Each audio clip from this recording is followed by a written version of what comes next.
D-Day changed the course of the war, but few people know the heroes behind the invasion. Thus began the most daring, risky, and decisive operation of the Second World War, an undertaking of almost unimaginable scale, planned over years, perfected in months, and finally executed in a single day that would echo throughout history. June 6, 1944, when about 156,000 Allied soldiers crossed the English Channel and landed on the fortified beaches of Normandy, facing machine gun fire, artillery, landmines, anti-tank obstacles, unpredictable weather, and an enemy that, though partially surprised, still resisted fiercely, turning that strip of French coastline into one of the most brutal and heroic battlegrounds ever recorded. Operation Overlord, the technical name for the invasion, was far more than an amphibious landing. It was the result of a complex chain of political decisions, disputes between generals, technological breakthroughs, espionage, counter-espionage, human sacrifice, and a race against time to prevent Europe from remaining under Nazi control. To understand it, one must go back months earlier, when the Allies debated how to open the so-called Second Front to relieve pressure on the Red Army in the East and ensure that the continent would be liberated by the Western coalition before the Soviet Union occupied all of Central Europe. While Churchill feared a bloodbath on the beaches and advocated for Mediterranean invasions, Eisenhower and the U.S. Joint Chiefs insisted on a direct assault on occupied France. And once the decisions finally converged, the monumental work began, mobilizing ships, aircraft, Sherman tanks, mobile artillery, airborne brigades, combat engineers, and communication systems capable of coordinating something so massive it seemed improbable even to the planners themselves. Soldiers needed to be trained for landings under enemy fire. Amphibious craft like Higgins boats had to be developed. Artificial mulberry harbors had to be designed to be assembled on the French coast. Underwater pipelines had to be installed to transport fuel. And all of this had to be done while deceiving German intelligence through Operation Fortitude, a disinformation campaign that convinced Hitler and his generals that the main attack would come at Pas-de-Calais, keeping German divisions in the wrong place until it was far too late. When the day came, the weather nearly ruined everything. Strong winds and high waves threatened the landings, and many pilots struggled to locate drop zones through storms, causing paratroopers of the 101st and 82nd Airborne Divisions to land scattered, sometimes isolated behind enemy lines, fighting small, desperate, improvised battles in villages like St. Miraglisse, where American soldiers faced German paratroopers, anti-aircraft batteries, and machine gun nests as they tried to secure bridges and roads vital to preventing armored counterattacks.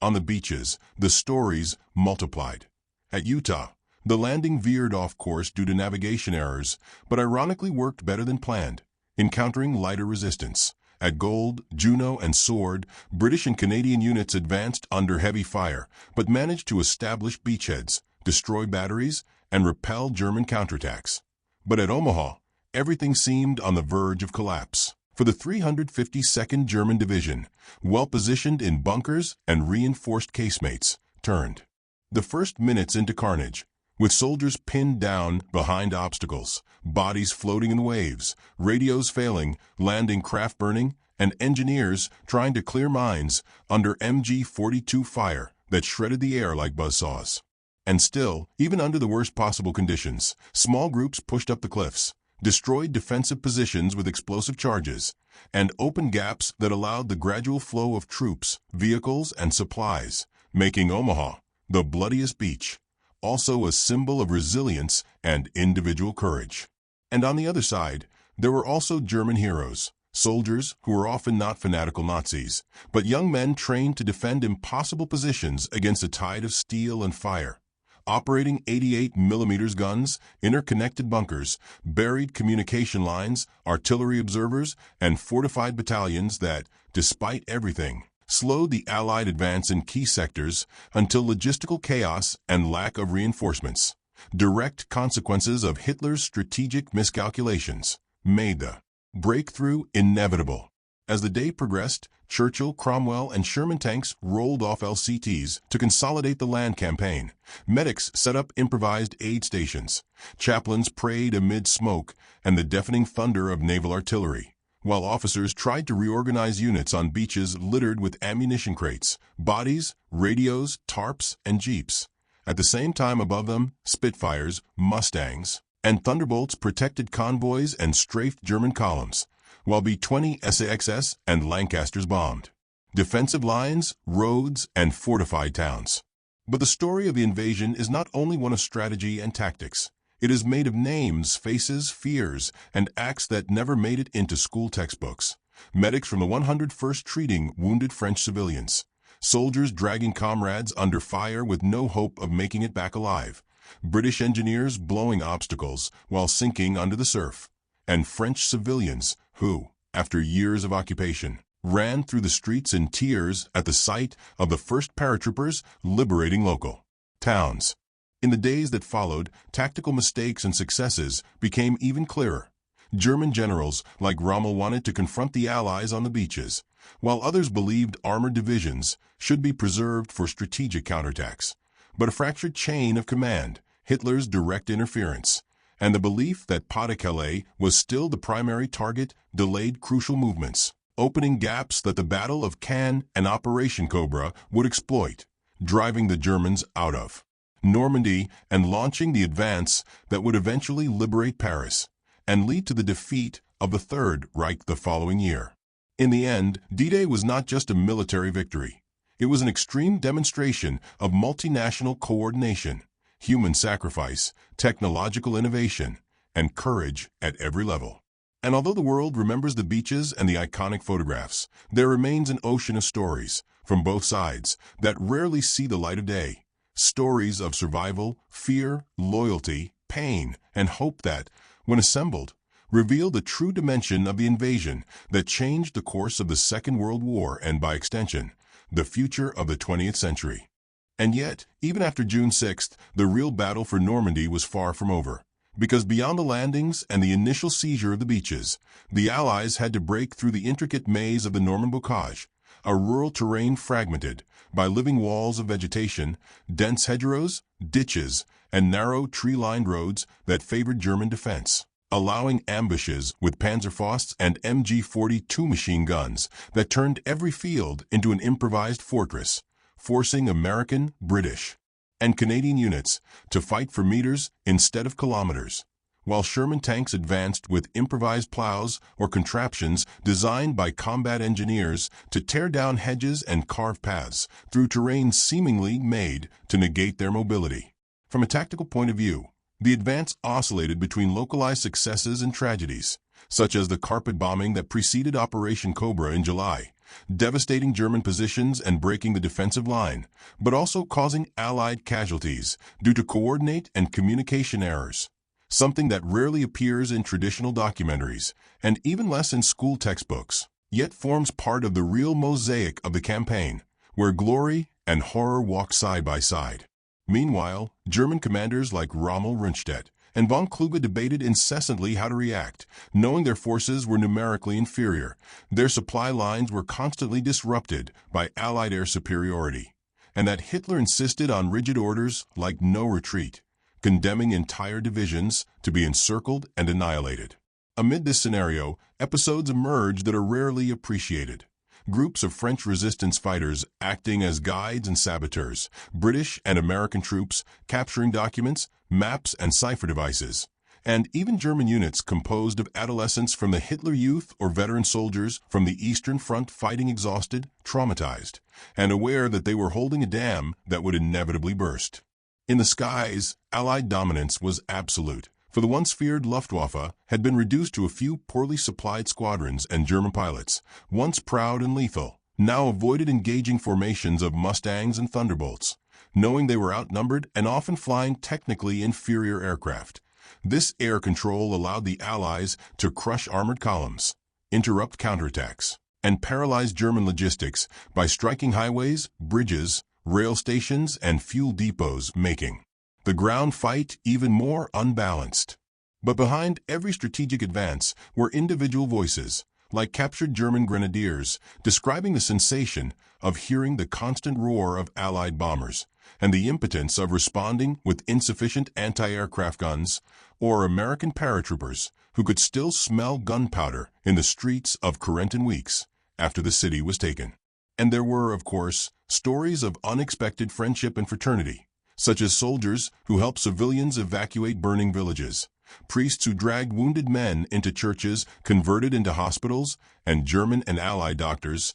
who at times temporarily suspended fighting to treat the wounded indiscriminately. For the ethics of their oath and the desperation of human suffering transcended flags and ideologies when the bombs fell. After weeks of intense fighting came the Falaise Pocket, a massive encirclement where German forces, trying to escape collapse, were compressed by Canadian, Polish, British, and American units, an episode where chaos reached indescribable levels. Roads filled with destroyed vehicles, dead horses, soldiers fleeing on foot, officers desperately trying to reorganize retreat routes, while Stukas and Panzer Grenadiers attempted to protect the flow of survivors. Reports described that the smell of death was so overwhelming that it lingered in the soil for months, something rarely shown in heroic summaries, yet essential to understanding the cost of liberation. And when Paris finally fell in August, amid uprisings, negotiations, and triumphant marches, the world celebrated. But the Normandy campaign left deep scars in France, Germany, and the Allied spirit itself. For it had proven that victory demanded inconceivable sacrifices, admitted mistakes, constant improvisation, and a combination of diplomacy, engineering, espionage, industrial logistics, and above all, individual courage. In the post-war years, many of the heroes produced by D-Day were never celebrated in glamorous Hollywood films. Most returned to their towns trying to live normal lives, carrying memories that medals could not contain. And some German soldiers spent decades dealing with the psychological weight of having defended a regime that many did not support but could not escape, while French civilians rebuilt shattered towns and villages, finding unexploded ordnance in the fields for years and tending. Anonymous graves of soldiers from both sides. And so, when we speak of strategy, heroes, and untold stories of D-Day, we are not merely describing a military episode, but a colossal meeting point between technology, politics, humanity, and brutality. A page of history that still echoes in monuments, museums, memorials on the shores of Normandy, and in the testimonies of those who lived to tell the tale, and of those who never returned, reminding the world that the landing was not just the beginning of Europe's liberation, but an eternal reminder of the cost of peace and the importance of knowing the forgotten faces behind maps and dates. And as we continue this journey through the invasion and the days that followed the landings, it becomes evident that the grandeur of D-Day does not lie solely in the forces that clashed on the beaches, but in the full spectrum of human,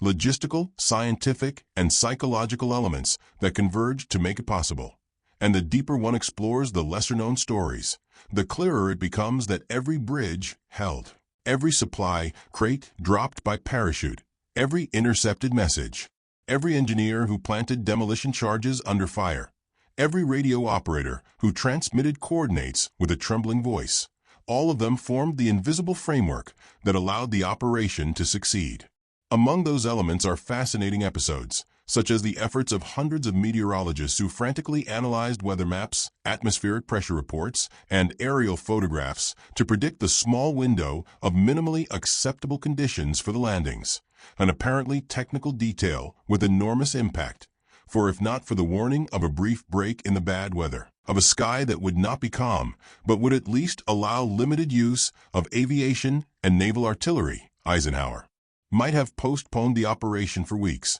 giving the Germans time to reinforce the coast, move additional armored units, correct positions, plant more mines, and making the attack infinitely bloodier or even unfeasible. And at this point we see how strategic mistakes and successes intertwine, because while the Allies battled clouds, winds, and tides, the German high command ignored the same meteorological signs and assumed that no one would land in such conditions, leading some generals to leave the front for conferences, relocating panzer units, and leaving several commanders unavailable at the critical moment, something rarely cited in popular military manuals, yet directly influential in the timing and German response. Another rarely remembered element in the classic narrative is the industrial dimension of the war. Behind the soldiers were factories in the United States, United Kingdom, and Canada working day and night to produce tanks, aircraft, ammunition, amphibious vehicles, medical equipment, transport ships, tarps, radios, raincoats, and even canned rations.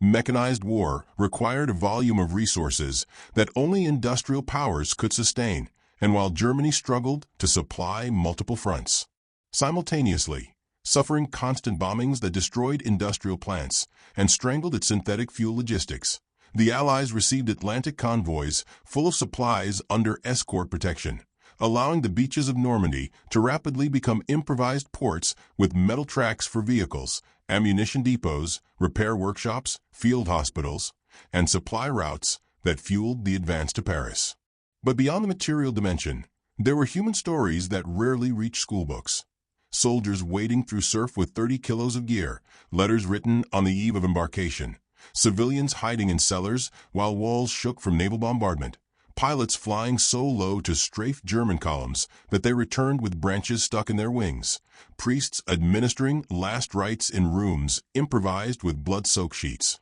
and even British-trained parachute dogs used to detect mines and deliver messages, a curious detail that reveals how broad military adaptation became in the face of war's challenges. The French resistance played a decisive role in post-landing success, for while German armored units tried to reorganize, saboteurs destroyed rail lines, blew up fuel depots, cut communication cables, and delayed the movement of panzer divisions that, had they arrived intact and quickly at the beaches, could have launched a devastating counterattack that might have changed the course of the invasion. Many of these resistance fighters were young civilians with no formal military training who took enormous risks, knowing that if captured by the Gestapo they could be tortured or executed. And yet they acted with surgical precision, buying the Allies precious hours, perhaps even days, and in an operation like Overlord, where every minute counted, that delay translated into saved lives and significant military progress.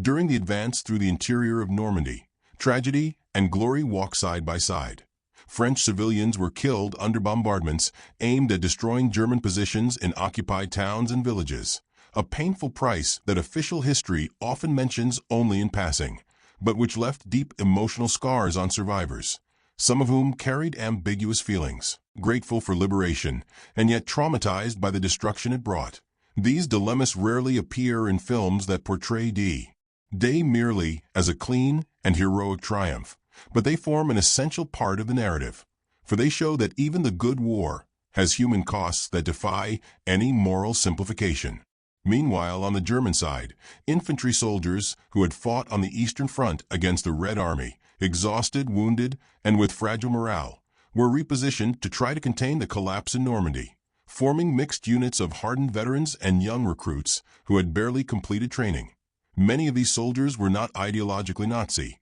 but men carrying out orders under penalty of execution, some convinced by propaganda, others driven only by camaraderie or by the instinct to survive, and their letters and diaries reveal fear, sorrow, and a growing awareness that the war was lost, accounts rarely included in popular narratives, but which humanize a side of history often shown only as an impersonal war machine. As the Allies advanced, the map of Normandy filled with battles that today sound like technical names. Saint-Lô, Villers-Bocage, Mortain, Falaise, but which, for those who were there, were entire worlds of smoke, artillery, mud, destruction, and desperate resistance. And among those names, some gained particular prominence due to extraordinary episodes, such as the Battle of Villers-Bocage, where German tank ace Michael Wittmann ambushed a British column, destroying numerous tanks and vehicles in a matter of minutes, a remarkable tactical feat recorded in war diaries, but one that did not alter the strategic outcome of the campaign. Yet it demonstrates how, even in scenarios of imminent defeat, there was room for individual acts that would enter military history. On the opposite side, there are also the little celebrated individual acts of the Allies, such as radio operators who continued to transmit with damaged antennas, gunners who remained at their posts even after nearby explosions had stunned their crews, fighter pilots who dove against German armored columns, ignoring anti-aircraft fire, and recovery teams that rescued damaged tanks under fire, turning smoking husks into working machines at the front line, a repair logistics system that allowed armored divisions to operate without significant interruption. At the end of the campaign, when the remaining German troops managed to partially break out of the Falaise pocket and retreat eastward, leaving behind burned equipment, disoriented prisoners, and a devastated landscape, the feeling among the Allies was paradoxical. A clear victory, but far from simple or clean, for over 200,000 casualties, between dead, wounded, and missing, had accumulated in a few weeks of intense fighting, demonstrating that the price of liberation was paid with blood, sweat, and scars that would last decades in the bodies and memories of survivors. Paris would be liberated shortly afterward, and for many the war seemed to be heading toward its conclusion. But the soldiers knew there was still the Rhine, the Ardennes, Germany, and the concentration camps yet to be discovered. And that awareness added a somber layer to the celebration of tactical victory, reminding everyone that D-Day was the beginning of the end, but not the end itself, and that the untold stories of that day and the months that followed would remain stored in diaries, yellowed photographs, silent monuments, and military records, waiting to be unearthed and told to future generations who, as time passes, tend to view war only through films and speeches, forgetting that behind them there were real people, with real fears, bleeding on real beaches, living moments that would define the fate of Europe and the world. And when we look at the legacy of D-Day with the distance imposed by time, we realize that the greatness of that operation cannot be reduced merely to the iconic image of boats advancing toward the beaches or Allied flags waving over liberated cities, because between the figures and the official milestones, there are entire layers of experiences, decisions, and consequences that shaped the 20th century and that rarely receive the same spotlight. For example, few speak about the profound psychological transformation of soldiers who fought in Normandy. Young men who arrived at the front believing in the heroism crafted by enlistment posters and patriotic speeches, only to discover a reality in which courage and terror coexisted in uncontrollable proportions. A reality in which survival depended less on instinctive bravery and more on the ability to remain calm under artillery fire, to obey confusing orders shouted between explosions, to improvise when the radio failed, and to drag a wounded comrade even when one's legs trembled. And after the war, many of these veterans returned home carrying memories that did not fit into words, facing nightmares, fear of fireworks, anxiety at the sound of truck engines, and a heavy kind of silence that dominated many European and American households in the decades that followed, while governments were still learning to understand the psychological impact of combat, something we now recognize as trauma, shell shock, or stress disorder, but which at the time was simply labeled as weakness or instability. And we cannot forget that D-Day also left deep marks on the French civilian population, because although liberation is rightly celebrated, it came accompanied by the systematic destruction of cities and villages that lay in the path of the advancing Allied fronts, with entire neighborhoods reduced to rubble after saturation bombardments meant to eliminate German positions. In Cannes, for example, much of the city was destroyed,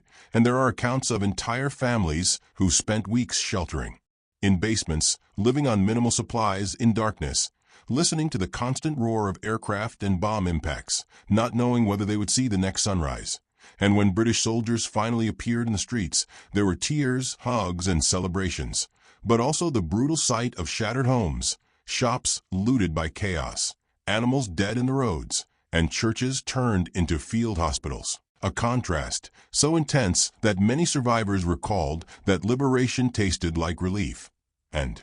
bitterness at the same time.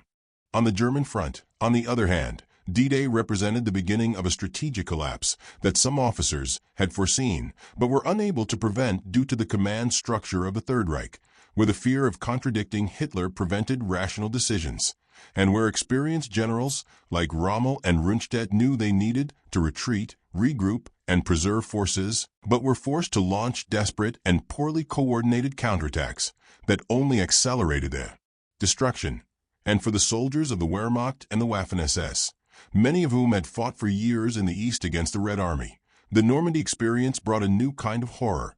Allied air supremacy, which turned roads into tunnels of death, with columns of destroyed vehicles, trucks burning on the roadsides, tractors pulling abandoned howitzers, and soldiers hiding under trees while Allied fighters dove firing projectiles and rockets. a scene that some veterans compared to mechanical hell, because there was no trench, bunker, or discipline that could save an entire battalion from being pulverized in minutes if enemy artillery and aviation located their position. And there is yet another often forgotten element, the impact of propaganda, because both the Allies and Germany knew that D-Day was more than a military operation. It was a narrative battle, a struggle for morale and global perception.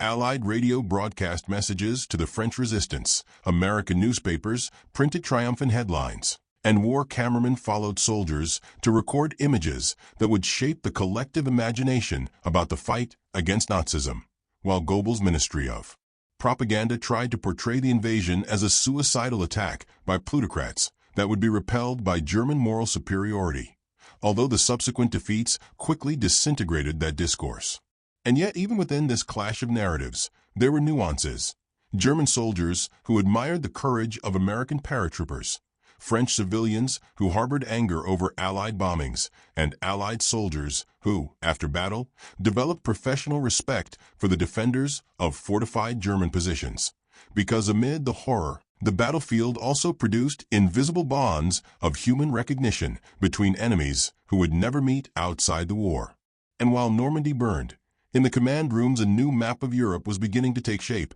because the invasion confirmed to the Soviets that the Western Allies had finally opened the second front that Stalin had been demanding since 1942, preventing all of Europe from falling under Soviet influence in the post-war period. But it also opened a silent dispute over how the continent would be rebuilt, a dispute that would manifest months later in the race for Berlin, in peace conferences, and in the beginning of the Cold War, showing that D-Day was not merely a military event, but a global political turning point whose impact went far beyond the beaches of Omaha, Utah, Gold, Juno, and Sword. And perhaps the most important among the untold stories is the way D-Day continued to live in the memory of the peoples who experienced it. On the beaches of Normandy, there are still pieces of rusted metal buried in the sand, bomb craters covered with grass, German bunkers turned into silent museums, and cemeteries where white crosses, stars of David, and unnamed headstones bear witness to the price of that morning.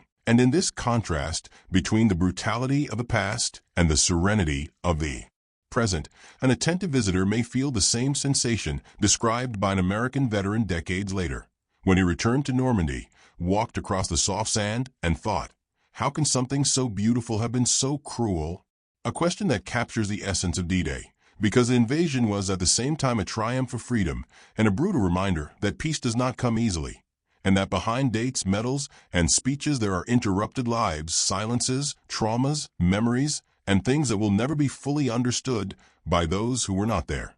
But above all, D-Day remains a reminder that history can be shaped by decisions made within minutes, by ordinary men thrown into extraordinary circumstances, and by a combination of strategy, courage, and sacrifice that transcends generations. Many of the heroes of that day died before knowing they would win. Others survived and spent decades trying to forget the sounds, the smells, and the faces that war stole from them. And a few who are still alive today carry memories that no book, no film, and no documentary will ever fully translate. When we look back at that gray June morning, we understand that D-Day was not just an invasion. It was a decisive chapter in human history, where the fate of entire continents was decided not in conference rooms, but on the cold sand of Normandy, under machine gun fire that made no distinction between nationalities. D-Day changed the course of the war, shaped the 20th century, and reminds us that freedom, once won, carries a price that we may not always see, but that always existed. And if we study this episode today, it is not only for its historical or military value, but because it teaches us about the power of resilience, unity, and hope in times of darkness. If you enjoyed this story and want to keep exploring remarkable events of World War II, the best way to support this project is simple. Hit the like button right now, because it helps the video reach more people. Subscribe to the channel so you don't miss the next episodes, and turn on notifications to get everything firsthand. And I want to hear your opinion. Which part of D-Day do you find the most impressive? The planning, the beach operations, or the human stories behind the uniforms? Drop a comment below. I read them all. And if you want to support even more, share this video with a friend who loves history, because content like this only grows through the strength of the community. Thank you so much for watching, and I'll see you in the next chapter of the war.